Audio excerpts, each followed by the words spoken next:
ಅನುಗೋಡಿಂದ ಇಲ್ಲಿವರೆಗೂ ಕೂಡ D food ಅವ್ರನ್ನ ಕರಿಯಪ್ಪ ಇಲ್ಲಿ ನಮ್ಮ ತಹಶೀಲ್ದಾರು ನಮ್ಮ ಫುಡ್ ಇಲಾಖೆಯ ನೇತೃತ್ವದಲ್ಲಿ ನಾವು ನಮ್ಮ ಅಶ್ವಥ್ ಅವರು ರೈಡ್ ಮಾಡಿದ್ರು. ಅವತ್ತು ಸುಮಾರು ಎಷ್ಟು 14-18 ಸಿಲಿಂಡರ್ ಸಿಕ್ಕಿದಾವೆ. ನಮ್ಮ ಮನೆ ಬಳಕೆಯ ಸಿಲಿಂಡರ್ಗಳನ್ನ ವಾಣಿಜ್ಯ ಬಳಕೆಗೆ ಬಳಸ್ತಾ ಇರ್ತಕ್ಕಂಥ ಸಿಲಿಂಡರ್ಗಳು ಸಿಕ್ಕಿದ್ವು. ಈಗಾಗಲೇ ನಾವು ಅವ್ರ ಮೇಲೆ FIR ಮಾಡಿದೀವಿ. ಅದಲ್ಲದೆ ಬಸಾಪುರ ರಸ್ತೆಯಲ್ಲಿ ಆಟೋಗಳಿಗೆ ತುಂಬ್ತಾ ಇದ್ರು ಅಂತ ಹೇಳಿ ನನಗೆ ಮಾಹಿತಿ ಬಂತು. ಕೂಡಲೇ ನಮ್ಮ SP ಅವ್ರಿಗೆ ಮಾತಾಡಿ ನಾವು ಜಾಯಿಂಟ್ ಆಗಿ ರೈಡ್ ಮಾಡಿದ್ವಿ. ಅಲ್ಲೂ 6 ಸಿಲಿಂಡರ್ ಏನೋ ಸಿಕ್ಕಿದ್ವು, 6 ಸಿಲಿಂಡರ್ ಸಿಕ್ಕಿದ್ವು. ಒಬ್ಬ ಮನುಷ್ಯನು ಸಿಕ್ಕಿದ್ದಾರೆ. ಅವ್ರ ಮೇಲೂ ಕೂಡ ನಾವು ಪ್ರಕರಣವನ್ನ ದಾಖಲು ಮಾಡಿದ್ದೇವೆ. ಸದ್ಯಕ್ಕೆ ಗೃಹ ಬಳಕೆಗೆ ನಮ್ಮ ಹಾಸ್ಟೆಲ್ಗಳಿಗೆ, ಬಿಸಿಯೂಟಕ್ಕೆ, ವೃದ್ಧಾಶ್ರಮಕ್ಕೆ, ಪ್ರೈವೇಟ್ ಕಾಲೇಜಿನ ಹಾಸ್ಟೆಲ್ಗಳಿಗೆ ಯಾವುದೇ ತೊಂದರೆ ಇಲ್ಲ. ನಮಗೆ ಒಂದು ವಾರದ ಹಿಂದೆ 3 ದಿನಕ್ಕೆ ಬ್ಯಾಕ್ಲಾಗ್ ಇತ್ತಷ್ಟೇ. ಅಂದ್ರೆ ಬುಕ್ಕಿಂಗ್ ಆಗಿರ್ತಕ್ಕಂಥದ್ದನ್ನ 3 ದಿನದಷ್ಟೇ ಬಾಕಿ ಇದ್ದಿದ್ದು. ಅದ್ರ ಹಿಂದಿಂದೆಲ್ಲ ಕ್ಲಿಯರ್ ಮಾಡಿದ್ದಾರೆ. ಅರ್ಥ ಆಯ್ತಲ್ಲ? ಬ್ಯಾಕ್ಲಾಗ್ ಅಂದ್ರೆ ಅರ್ಥ ಆಗುತ್ತಲ್ಲ ನಿಮಗೆ? ಇವತ್ತು ನಾನು ಬುಕ್ ಮಾಡಿದೀನಿ ಅಂದ್ರೆ ಇವತ್ತಿಂದಿದೆ, ನೆನ್ನೆದಿದೆ, ಮೊನ್ನೆದಿರುತ್ತೆ. ಅದ್ರ ಹಿಂದೆ ಇರ್ತಕ್ಕಂಥ ಎಲ್ಲ ಡಿಮ್ಯಾಂಡ್ ಅನ್ನು ಕೂಡ ಕ್ಲಿಯರ್ ಮಾಡಿದ್ದಾರೆ. ಹಾಗಾಗಿ ಎಷ್ಟು ಕೇಸ್ ಬುಕ್ ಮಾಡಿದ್ವಿ ನಾವು ಸಿಲಿಂಡರ್ದು? ಎಷ್ಟು? 52 ಸಿಲಿಂಡರ್ಗಳನ್ನ ವಾಣಿಜ್ಯ ಬಳಕೆಗೆ ಬಳಕೆ ಆಗ್ತಿರ್ತಂತ ಸಿಲಿಂಡರ್ನ ನಾವು ಬುಕ್ ಮಾಡಿದ್ದೇವೆ. ಒಂದು ರೀಫಿಲಿಂಗ್ ಸ್ಟೇಷನ್ ಅನ್ನ ಮಾಡಿದ್ದೇವೆ. ಗ್ಯಾಸ್ ಏನಾನ ಶಾರ್ಟೇಜ್ ಇದೆಯಾ ನಮಗೆ? 2-3 ದಿನದ ಬ್ಯಾಕ್ಲಾಗ್ ಇದೆ. ಬ್ಯಾಕ್ಲಾಗ್ ಅಂದ್ರೆ ಅರ್ಥ ಆಯ್ತಲ್ಲ? ಇವತ್ತು ನೀವು ಬುಕ್ ಮಾಡಿದಿರಿ ಅಂದ್ರೆ ಇವತ್ತು, ನಿನ್ನೆ, ಮೊನ್ನೆದಷ್ಟೇ ಇದೆ. ಮಿಕ್ಕಿದೆಲ್ಲವೂ ಕ್ಲಿಯರ್ ಮಾಡಿದೀವಿ. ಇವತ್ತು 3 ದಿನದಿಂದ ತಗೊಂಡೋಗಿದ್ದಾರೆ ಅಂದ್ರೆ ಒಂದು ಸಿಲಿಂಡರ್ ಸರಾಸರಿ 20-25 ದಿನ ಬಂದೇ ಬರ್ತದೆ 4 ಜನ ಇರೋ ಕುಟುಂಬಕ್ಕೆ.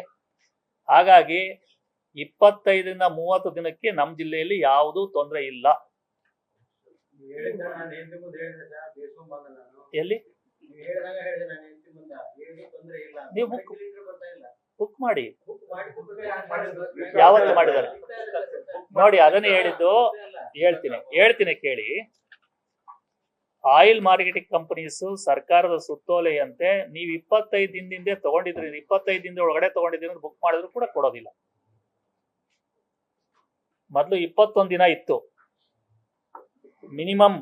ನೀವು ಒಂದು ಸಿಲಿಂಡರ್ನ ಇನ್ನೊಂದು ಸಿಲಿಂಡರ್ ಗ್ಯಾಪ್ 21 ದಿನ ಇತ್ತು. ಈಗ 25 ದಿನ ಮಾಡಿದ್ದಾರೆ. ನೀವು ಅಷ್ಟು ದಿನದ ಒಳಗಡೆ ಮಾಡೋದು ಕೊಡೋದಿಲ್ಲ. ಅದು ಸಿಸ್ಟಮ್ ತಗೊಳ್ಳಲ್ಲ. ಇದು ವೈಯಕ್ತಿಕವಾಗಿ ಕೊಡೋದಲ್ಲ, ಇದು ಸಿಸ್ಟಮ್ ಜನರೇಟೆಡ್. 25 ದಿನ ಆದ ತಕ್ಷಣ ಆಟೋಮೆಟಿಕ್ ಸಿಗುತ್ತೆ.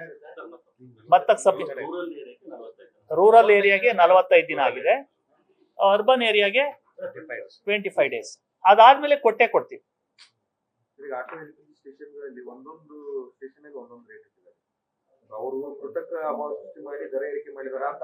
ಅಲ್ಲ, ಆ ತರದ್ದು ಯಾವ್ದಾದ್ರು ನೀವು ಕೇಂದ್ರದ ಹೆಸರು ಕೊಟ್ರೆ ನೀವು ನನಗೆ ಇಲ್ಲಿ ಹೇಳ್ಬೇಡಿ, ಎಲ್ಲರ ಮುಂದೆ ನೀವು ಕೊಡಿ, ನಾವು ಕ್ರಮ ಕೈಗೊಳ್ತೀವಿ.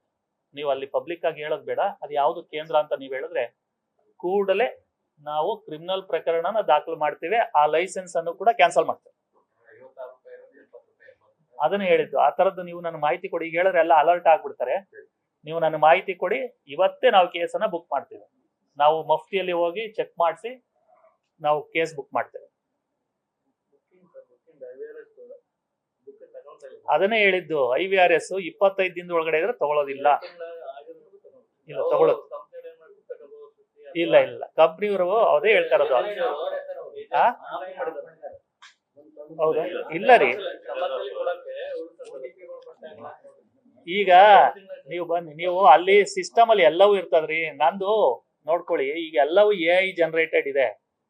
ಈಗ ನನಗೆ ಕೆಲವು ಸಾರಿ ಮೆಸೇಜ್ ಬರ್ತದೆ, ನಾನು 10 ದಿನ ಲೇಟ್ ಆಗಿ ತಗೊಂಡ್ವಿ ಅಂದ್ರೆ ನೀವು ಈ ಡೇಟಿಗೆ ತಗೊಬೇಕಾಗಿತ್ತು, ನೀವು ತಗೊಂಡಿಲ್ಲ ಅಂತೇಳಿ ಅಲರ್ಟ್ ಬರ್ತದೆ. ಈಗ ಸ್ಟಾಪ್ ಆಗಿದೆ ಅಂದ್ರೆ ಅವ್ರ ಹತ್ರ ಒಂದು ಎಷ್ಟು ದಿನಕ್ಕೆ ಒಂದು ಸಿಲಿಂಡರ್ ಯೂಸ್ ಮಾಡ್ತಾರೆ ಅಂತಾನು ಕೂಡ ಆಯಿಲ್ ಮಾರ್ಕೆಟಿಂಗ್ ಕಂಪನೀಸ್ಗಳ ಹತ್ರ ಮಾಹಿತಿ ಇದೆ.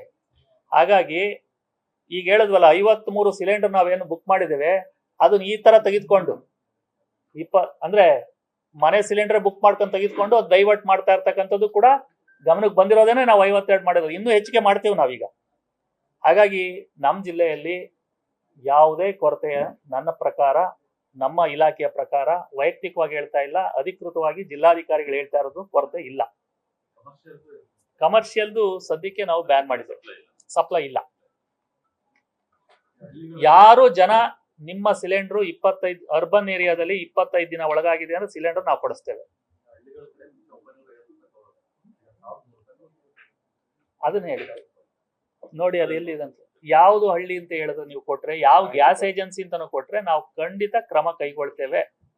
ಯಾವ ಗ್ಯಾಸ್ ಏಜೆನ್ಸಿ ಅಂತಾನೆ ಹೇಳ್ಬೇಕು.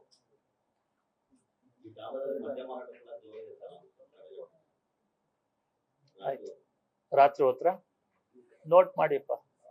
ಸ್ವಲ್ಪ ಚೆಕಿಂಗ್ಸ್ ಅನ್ನ ರೈಡ್ಸ್ ಅನ್ನ ಜಾಸ್ತಿ ಮಾಡಿ, ಇನ್ಸ್ಪೆಕ್ಷನ್ ಜಾಸ್ತಿ ಮಾಡಿ.